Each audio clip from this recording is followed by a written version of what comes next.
Hello hello hello students, कैसे हैं आप सभी। आशा आप सभी अच्छे होंगे।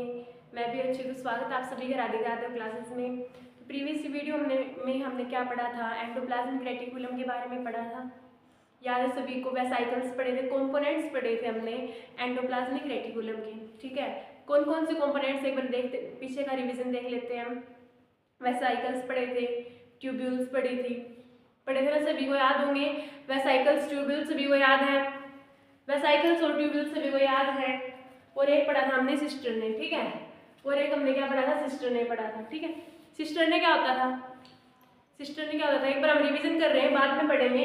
रफ एंडोप्लाज्मिक रेटिकुलम और स्मूथ एंडोप्लाज्मिक रेटिकुलम का टॉपिक आज हम कवर करने वाले हैं। ठीक है, तो ध्यान से समझिए। मैं आपको पहले भी बता चुकी हूँ कि ये जो टॉपिक्स हैं वो थोड़े इंपॉर्टेंट टॉपिक्स है, तो इस पर ज़्यादा ध्यान देने की जरूरत है। ठीक है, अगर आपको सेल चैप्टर ढंग से समझ में आ गया है, अगर अच्छे से समझ में आ गया, तो चैप्टर 2 आपके लिए बिल्कुल इजी हो जाएगा। और आगे जब आप 10th क्लास में जाओगे तब बायो में लाइफ प्रोसेसेस चैप्टर आएगा, उसमें भी आपको सेल वगैरह की जानकारी होनी बहुत ज़रूरी है। ठीक है, तो 9th क्लास की साइंस इम्पोर्टेंट है। ठीक है, और 10th क्लास की साइंस बिल्कुल ईजी है। 9th क्लास की साइंस थोड़ी हार्ड भी है, थोड़ी कॉम्प्लिकेटेड है, बट बिल्कुल ईजी से चैप्टर्स है, कर लेंगे। ठीक है, बिल्कुल भी हार्ड नहीं है, हार्ड मत मान के चलो उसे। ठीक है, साइंस 10th क्लास की साइंस से तो आसान ही है 9th की। मतलब मेरा कहने का मतलब यही है, अगर आपने 9th की अच्छे से आ गई तो 10th की आपको आसान लगेगी। ठीक है, अगर आपको 10th की अगर आपको अच्छे से सीखनी है तो 9th क्लास की साइंस अच्छे से प्रिपेयर होनी चाहिए। ठीक है, देखो सबसे पहले सिस्टर ने पढ़ते हैं। सिस्टर ने बताया था मैंने आपको, ये न्यूक्लियस है, ये क्या है, एंडोप्लाज्मिक रेटिकुलम है। ये जो ट्यूब्यूल्स, ये जो होते हैं ट्यूब्स, ये इनको क्या बोलते हैं हम, सिस्टरने बोलते हैं।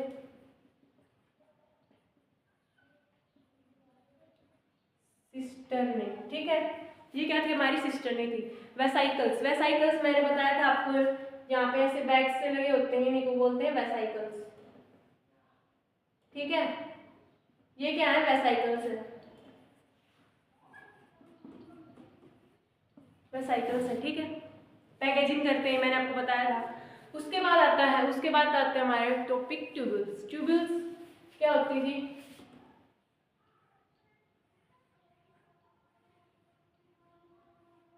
ये क्या थी, ट्यूब्यूल्स। ठीक है, ट्यूब लाइक स्ट्रक्चर्स होते हैं स्मूथ एंडोप्लाज्मिक रेटिकुलम के, तो ये क्या है, ट्यूब्स है। ठीक है, एंडोप्लाज्मिक रेटिकुलम के सभी को कंपोनेंट समझ में अच्छे से आ गए हैं। अब हम पढ़ेंगे रफ एंडोप्लाज्मिक रेटिकुलम। ठीक है, पीछे वाला सभी को रिवाइज हो गया, अच्छे से समझ में आ गया है।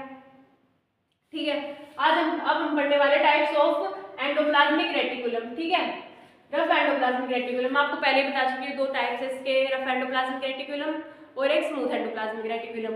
इनकी डेफिनेशन भी नोट कर लेना आप सभी, डेफिनेशन साथ साथ नोट करते रहना। ठीक है, देखो रफ एंडोप्लाज्मिक रेटिकुलम क्या कहता है, these appears rough under a microscope because the presence of large numbers of ribosomes over their cytoplasmic surface. The ribosomes are the sites of the protein synthesis.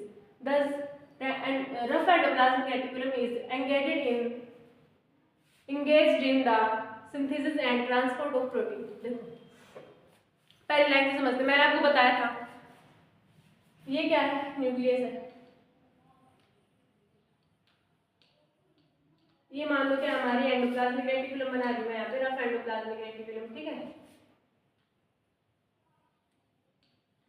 ये क्या हमारी ये क्या हमारी रफ एंडोप्लाज्मिक रेटिकुलम है। इसको रफ एंडोप्लाज्मिक रेटिकुलम क्यों कहा जाता है, क्योंकि अगर जब हम इसको माइक्रोस्कोप के अंदर में देखते हैं, माइक्रोस्कोप किसके अंदर देखते हैं तो क्या होता है, the presence of the ribosomes. क्या होता है, जब इस यहाँ पे बहुत सारे प्रोटीन क्या करते हैं, राइबोसोम्स बनाते हैं। प्रोटीन्स क्या करते हैं, यहाँ पे बहुत सारे राइबोसोम्स बनाते हैं, तो यहाँ बहुत ज्यादा बड़ी मात्रा में क्या पड़े हुए हैं, लार्ज नंबर्स ऑफ राइबोसोम्स पड़े हुए हैं। ठीक है, तो लार्ज नंबर ऑफ राइबोसोम्स पड़े हुए हैं तो क्या होगा, इसका सरफेस क्या दिखेगा, साइटोप्लाज्म जो सरफेस इसका ऊपर का वो क्या दिखेगा, रफ दिखाई देगा माइक्रोस्कोप के अंदर में।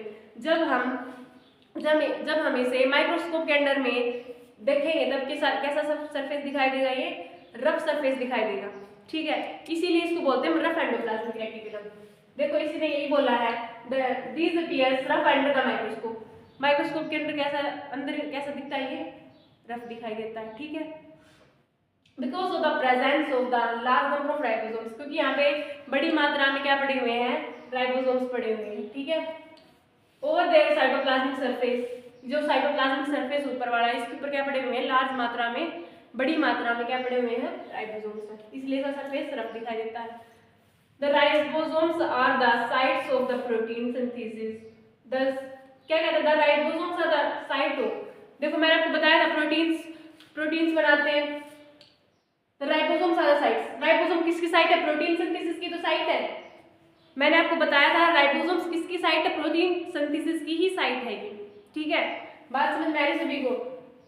10 endoplasmic reticulum, rough endoplasmic reticulum is engaged in the synthesis and transport of protein. ये क्या करता है, ये क्या प्रोटीन बनाते हैं, प्रोटीन इन्हें बनाते हैं तो क्या करते हैं, प्रोटीन को ट्रांसपोर्ट करता है। ये रफ एंडोप्लाज्मिक रेटिकुलम क्या करता है, प्रोटीन को ट्रांसपोर्ट कर देता है गोल्गी एपार्टस के पास, ठीक है। बात समझ में आ गई सभी को।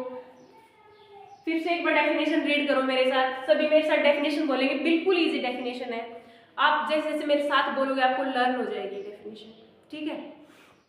बात समझ में आई मेरी सभी को। दीज अपीयर्स रफ, मेरे साथ साथ बोलना है सभी को, आंखें बंद कर लो फिर बोलो मेरे साथ। These appears rough under a microscope because of the presence of large number of ribosomes over their cytoplasmic surface. The ribosomes are the sites of the protein synthesis. Thus, rough endoplasmic reticulum is engaged in the synthesis and transport of protein. एक बार फिर से मेरे साथ बोलेंगे, आपने ध्यान से सुन लिया होगा जो मैंने बोला, अब मेरे साथ बोलना सभी को, ठीक है। Rough endoplasmic reticulum, these appears rough under a microscope because of the presence of large number of ribosomes over their cytoplasmic surface. The ribosomes are the sites of the protein synthesis. Thus, rough endoplasmic reticulum is engaged in the synthesis and transport of protein. सभी को rough endoplasmic समझ में आ गया है, rough endoplasmic reticulum सभी को समझ में आ गया। अब हम पढ़ने वाले हैं स्मूथ एंडोप्लाज्मिक रेटिकुलम, ठीक है। डेफिनेशन नोट कर लो सभी, डेफिनेशन एक बार सभी नोट कर लेंगे। देखो सभी, अब smooth endoplasmic reticulum, it consist of tubules and vesicles, it is free of ribosome. The smooth endoplasmic reticulum helps in the synthesis of fat और लिपिड मॉलिक्यूल। मैंने क्या बताया था आपको, स्मूथ एंडोप्लाज्मिक रेटिकुलम कैसी होती है,